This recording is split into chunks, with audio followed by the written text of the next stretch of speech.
deep underground in an undisclosed location. This is Tread Comics presents the 1941 movie serial, The Adventures of Captain Marvel. Adventures of Captain Marvel is a 1941 American 12-chapter black-and-white movie serial from Republic Pictures, produced by Hiram S. Brown Jr., directed by John English and William Witney, that stars Tom Tyler in the title role of Captain Marvel and Frank Coghlan Jr. as his alter ego, Billy Batson.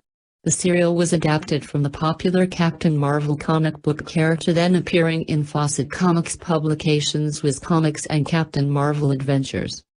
Adventures of Captain Marvel was the 21st of 66 film serials produced by Republic and their first comic book character adaptation, not counting comic strips.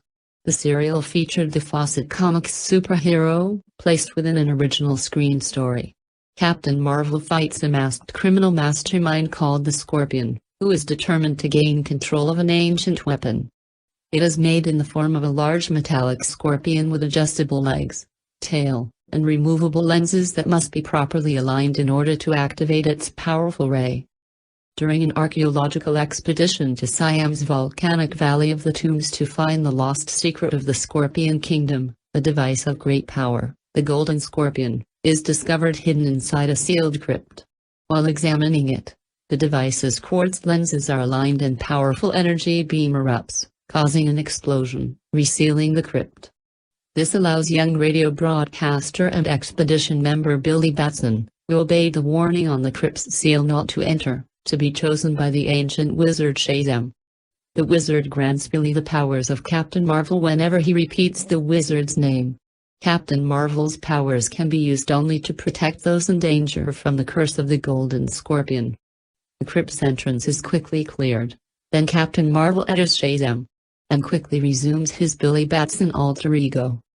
The Golden Scorpion's power lenses are divided among the scientists of the Malcolm Archaeological Expedition so that its power can only be used by agreement of the entire group, who then return to the U.S. after their discovery. An all-black garbed and hooded criminal mastermind, calling himself the Scorpion, steals the ancient device after their return and sets about acquiring the distributed lenses. Several expedition members are killed in the Scorpion's quest, despite Captain Marvel's continual efforts to thwart his plan.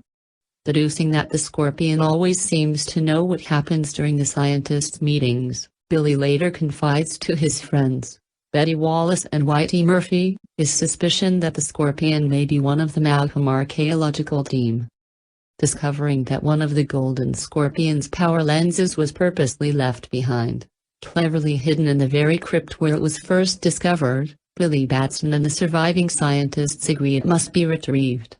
They return by cargo ship to Siam where, near landfall, they barely survive a typhoon before finally being rescued by Captain Marvel.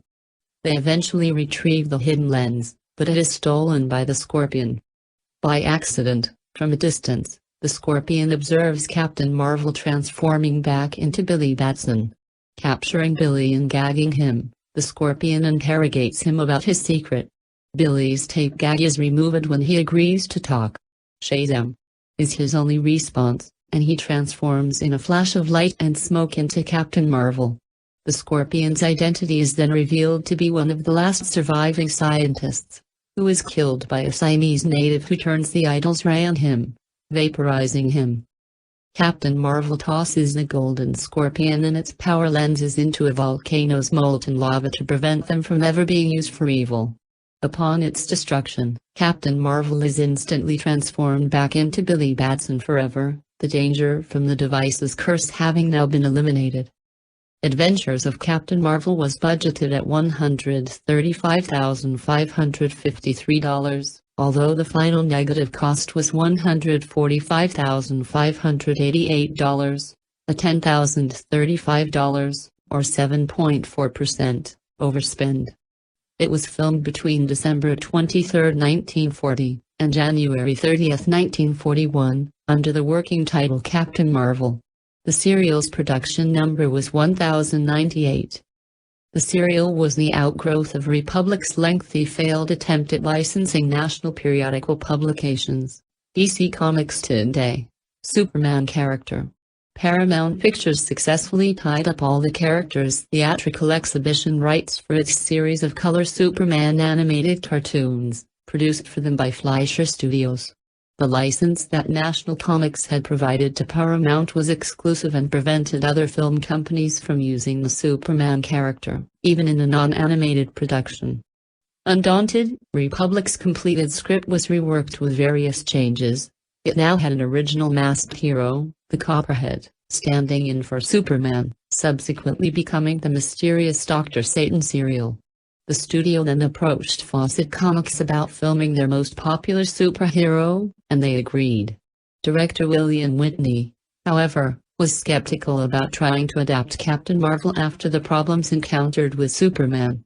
In spite of this, Adventures of Captain Marvel became the first superhero film adaptation of a comic book character. National attempted legal action to prevent Republic from developing their arch-rival's most successful character, citing Republic's failure at adapting a Superman serial. Their attempt was unsuccessful, however, and Captain Marvel went into production. Writing in his autobiography of the period, William Witney revealed that in his court deposition he had claimed that both Superman and Captain Marvel were derivatives of Popeye. About a decade later, following an ongoing legal battle with National and a declining comics market, Fawcett ceased publication of all its comic book titles. In the 1970s, the dormant Captain Marvel family of characters was licensed and revived by DC Comics, which they ultimately wound up purchasing, adding a final chapter to the Fawcett DC saga. The opening military scenes in the serial were reused footage lifted from Republic's 1938 film Storm over Bengal. Republic cast Frank Coghlan as Billy Batson due to his physical resemblance to the character. There was, however, some criticism that Tom Tyler did not sufficiently resemble the beefy, baby-faced Captain Marvel. 8. At the time, Tyler was a weightlifting champion and the serial costume matched Captain Marvel's original comic book appearance, right down to his being slender.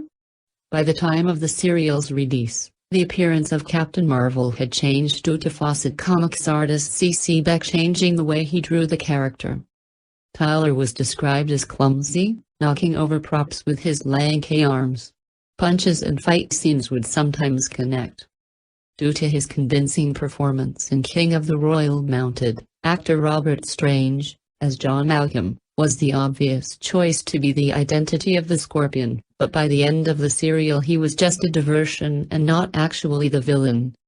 Republic's flying effects, under the direction of Howard and Theodore Lydecker, were performed using a dummy that was slightly larger than life, at 7 feet tall, and made of paper mats so that it weighed only 15 pounds. The uniform was made of thin silk and cotton jersey.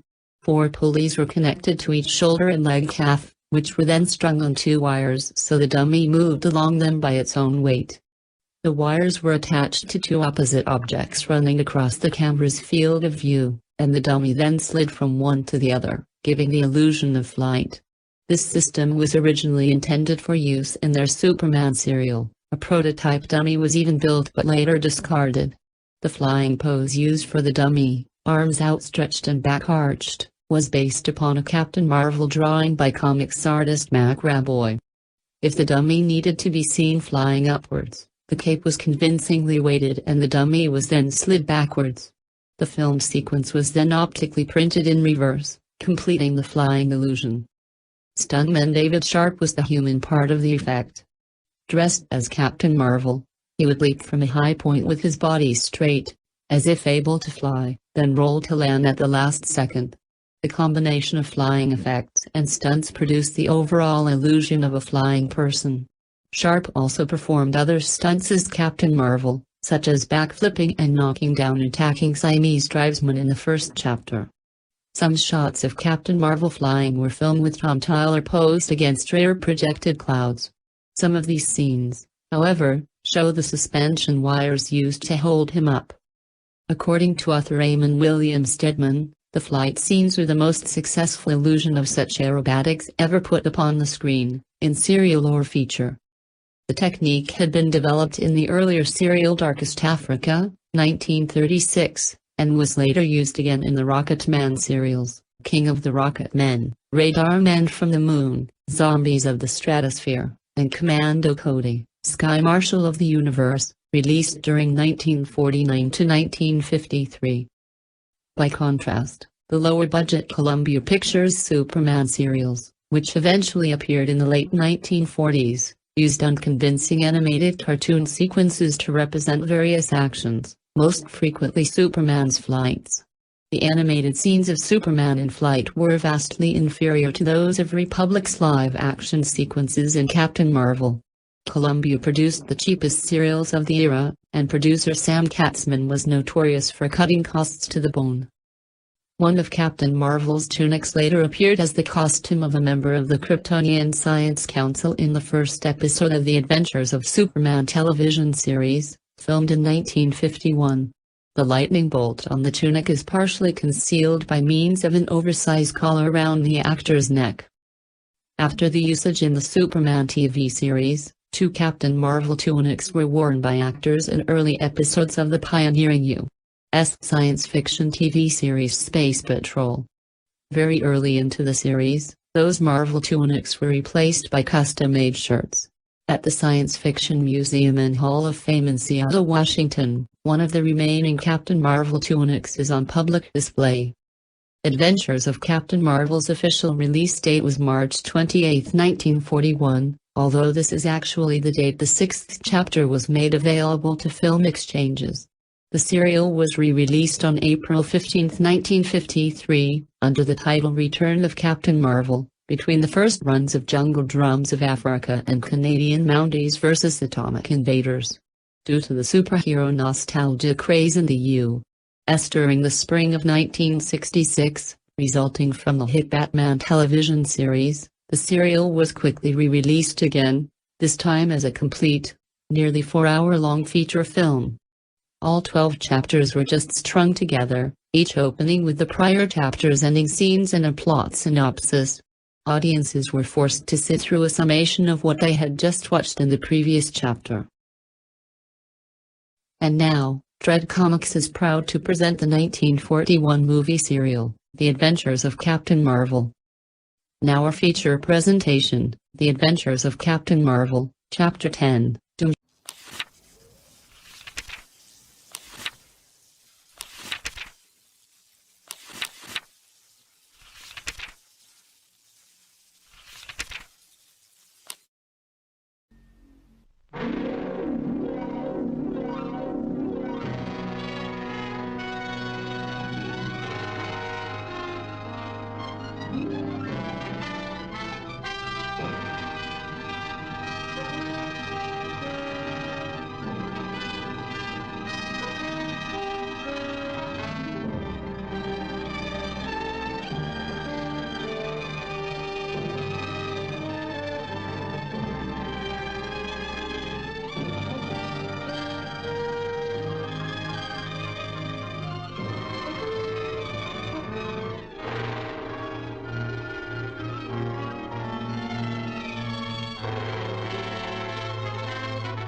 Here's the combination. But he talked about some danger, a matter of life or death, he said. I think I know what he meant. There was a man with a gun as you drove up. Really? Where is he?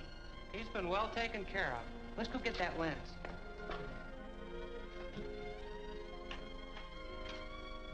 Fix everything just the way you found it.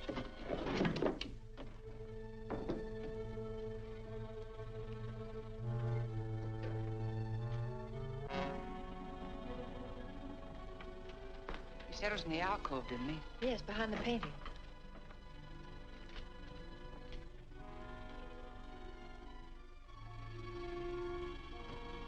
This is it.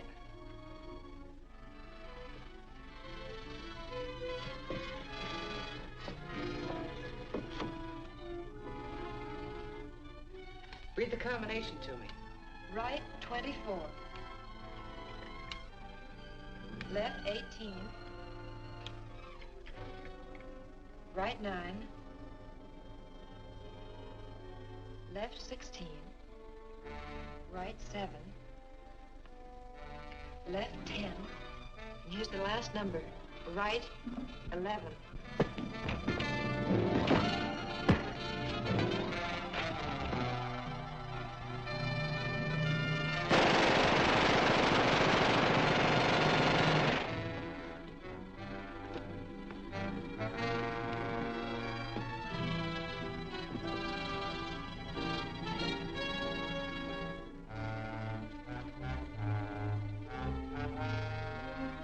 Is.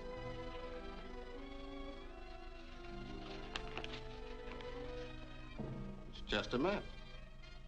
Yeah, but it shows where Lang hid his lens. Lang never brought his lens back to the United States. He left it in the tomb.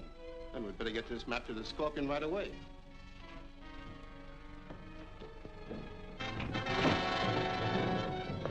Get the map and get out of here. I'll take care of the kid.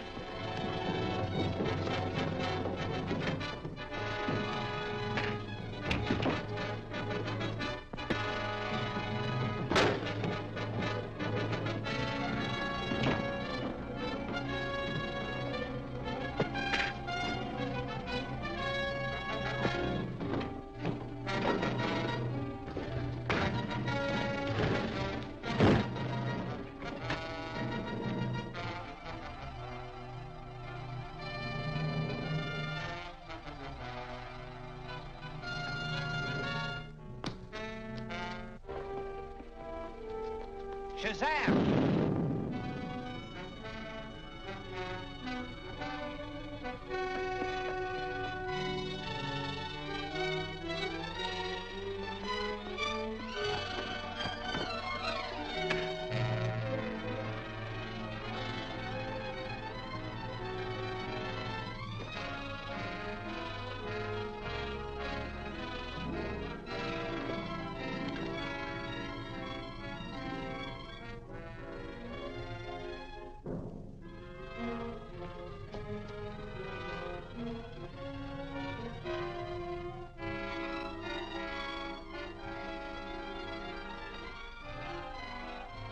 SHAZAM!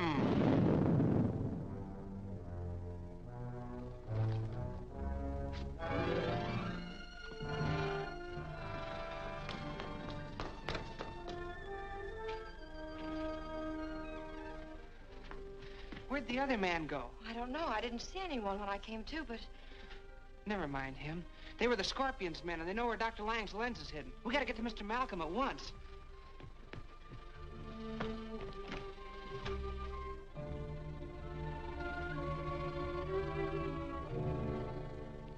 I got the map, but the Scorpion knows where the lens is hidden. Gentlemen, I beg your pardon. I'm sorry.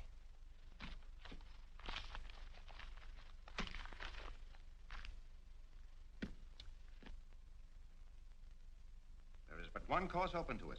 We must get to the Valley of Tombs before the Scorpion. Betty.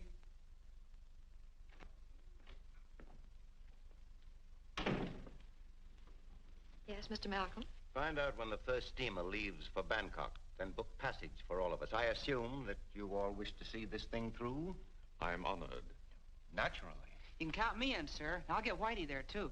I'll take care of that immediately. Well, what's to be done with the map, Malcolm? Suppose I take care of it. I thought you were afraid of the curse of the Scorpion. We are agreed that the possession of this map will endanger a man's life so long as the Scorpion lives. Therefore, I propose this. Each one of us, including Betty, shall have a portion of the map. In this way, I'm sure we shall all reach Siam alive.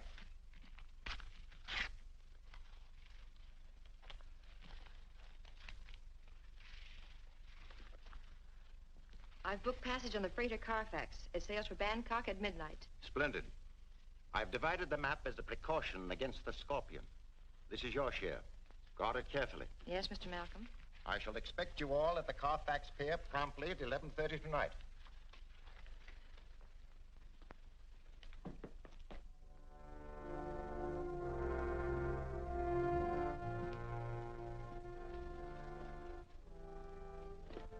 I leave for Bangkok on the freighter Colfax at midnight tonight. Carry your orders and ample funds for your needs until I return. Yes, sir.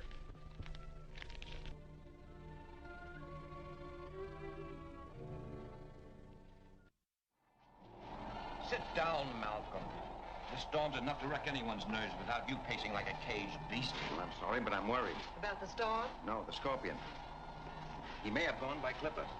And if he gets to the Valley of Tombs ahead of us, everything we have fought for will be lost. That's not likely.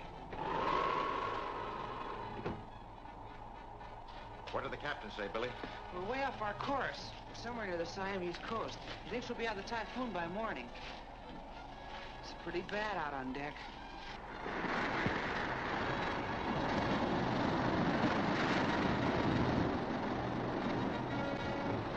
Get another lashing on that deck cargo.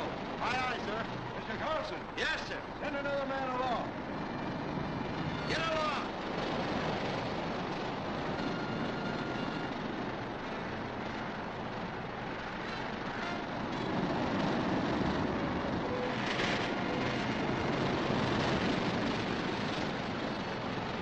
Breakers ahead.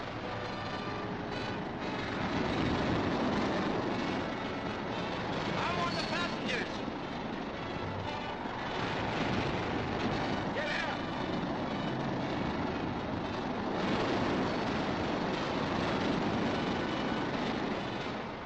We're going on the rocks.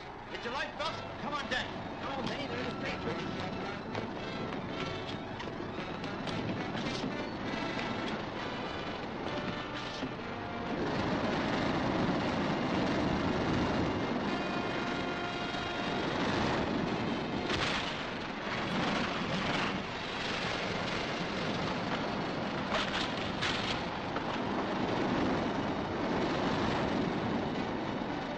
Can you launch the boats? In this storm? Not a chance. Drop the anchor. It may hold us on the reef. Aye, aye, sir. We've got a chance if the anchor holds. How about a preacher's boy to get ashore? No way to get a line across.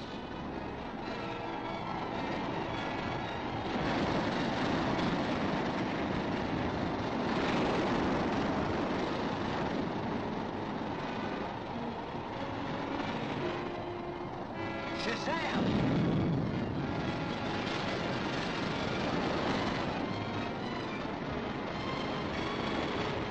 Who are you? Where'd you come from? Captain Marvel! Give me a preacher's buoy line and I'll take it ashore for you. But how can Don't you? worry about him, he can do anything.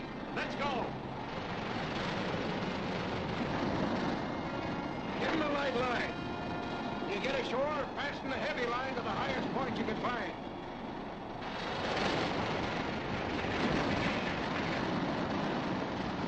We'll rig the breeches buoy.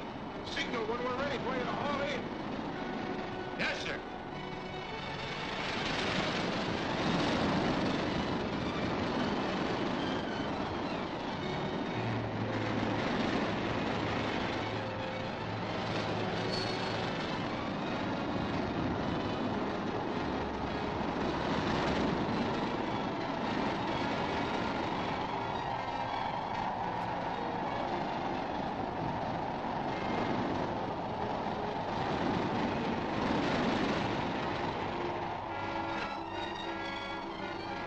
All set, sir. All right, miss. You first. I left something in my cabin. Hurry it up, then. You're next.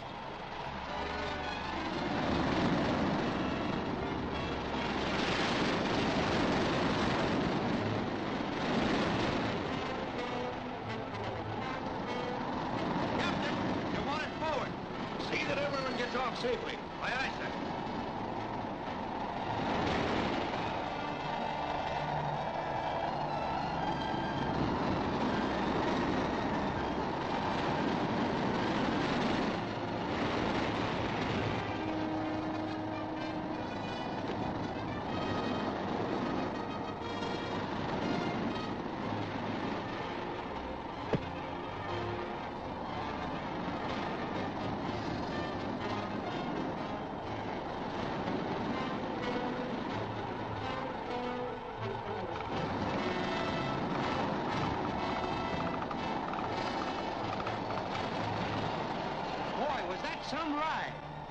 Work this haul line. I'm gonna get some firewood.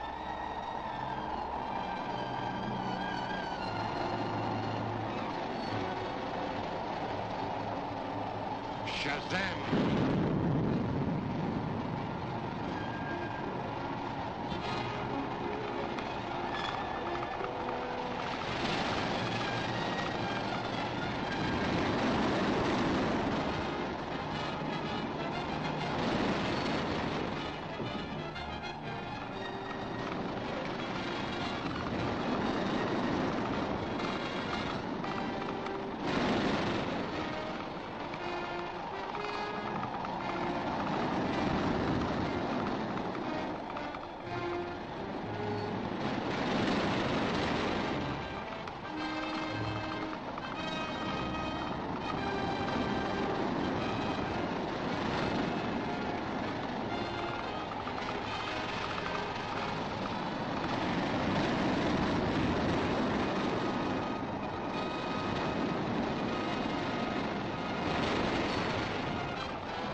The storm has certainly gone down.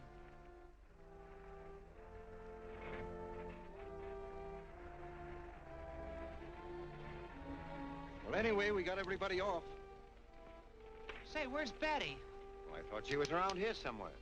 Carlson, I thought you got everybody off. I'm sure I had everybody accounted for, sir. I was the last man to leave the ship, and I didn't see anyone. She must still be in her cabin. She might have been knocked out when we struck. Quick, get me back to that ship.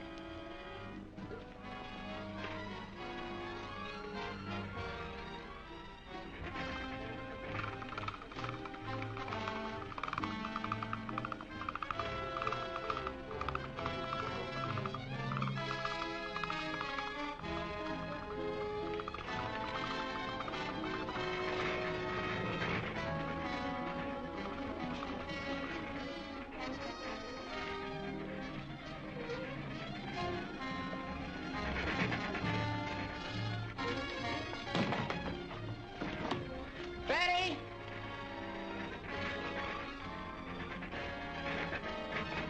Betty!